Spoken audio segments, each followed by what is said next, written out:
Hi everyone, in this video we will look at Emily Dickinson's powerful short poem Success is Counted Sweetest, which was featured in the January 2025 UGC NET exam.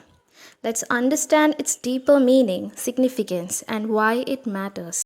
Now let me recite the poem. Success is counted sweetest by those who never succeed. To comprehend a nectar requires sorest need. Not one of all those purple hosts who took the flag today can tell the definition so clear of victory, as he defeated dying, on whose forbidden ear the distant strains of triumph burst agonized and clear. Now, this is an image of Emily Dickinson.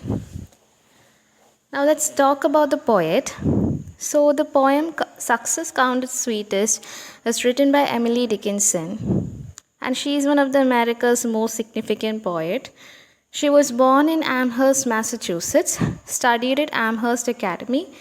Known for introspective, she is known for her profound poetry, often exploring death, love, nature, and self. She wrote around 1,800 poems with only a handful published during her lifetime. This poem was published anonymously in 1864. Let's talk further about the poem. It was written in 1859. The first publication was on April 27, 1864, at Brooklyn Daily Union anonymously. And it was reprinted in a Masque of Poets in 1878. So when we look at the structure of poem, it has 3 quatrains with 4-line stanzas. And the meter mostly iambic trimeter, except line 5 which is in tetrameter. When we look at the rhyme scheme, it is in ABCB format. Now let's talk about the literary structure and imagery. So when we look at the first stanza, it has philosophical observation. And when we look at the second and third stanza, they uses military images. And the symbols most important that we can find in the poem is about flag, purple host, which is a victorious army, and a dying soldier. The stanzas interconnect full understanding. It comes from reading them as a unit. Now, let's talk about Harold Bloom's interpretation, which is really important to understand this poem further. So, Bloom identified this poem as one of Dickinson's most assertive or masculine works. He linked the poem's final moment to Christian imagery, which has a divine music at a warrior's death. So, this poem emphasizes the universal relevance of the poem, the bittersweet nature of victory and loss. Note that this was among Dickinson's earliest and few poems published while she was alive. Now, this is an imagery of Harold Bloom. Now, let's talk about the main themes. So, the first major theme is success and failure. Success is most deeply felt by those who lack it. The poem uses paradox. Those who understand defeat appreciate victory more.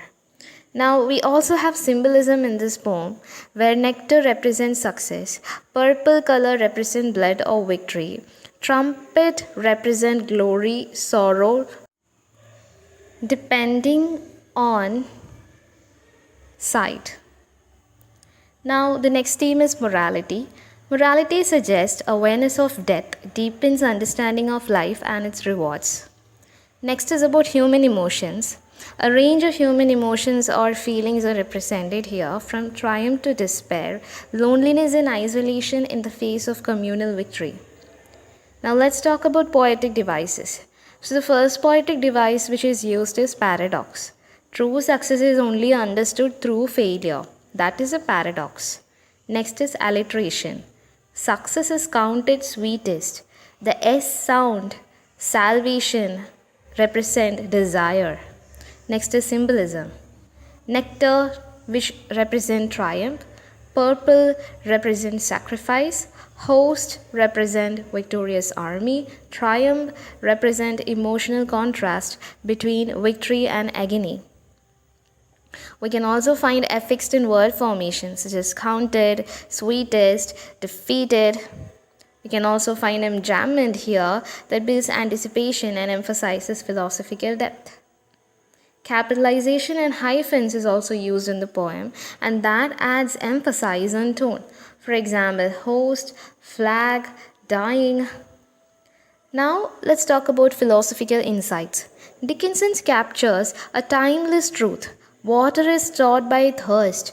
Much like success is counted sweetest by those who never succeed, she shows how lack intensifies value.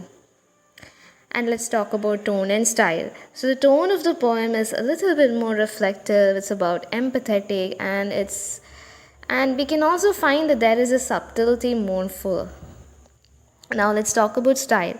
The style is aphoristic and concise, open to broad applications which represent war, love, ambition. It uses general terms to create universal resonance. Now let's look at a broader relevance of it. So it could represent loss, love, defeat in sports or career, or any missed opportunity where longing sharpens desire. It also invites readers to consider how pain clarified purpose. Now, concluding this poem, let me state that Emily Dickinson's Success is Counted Sweetest is a profound reflection on the human condition. Through paradox, metaphor, and sharp imagery, she explores how loss reveals the true nature of triumph and how deep need sharpens appreciation more than possession ever could. So this poem was selected for the UGC NET 2025 exam, showing the importance of conciseness, paradox, and emotional depth in poetry analysis.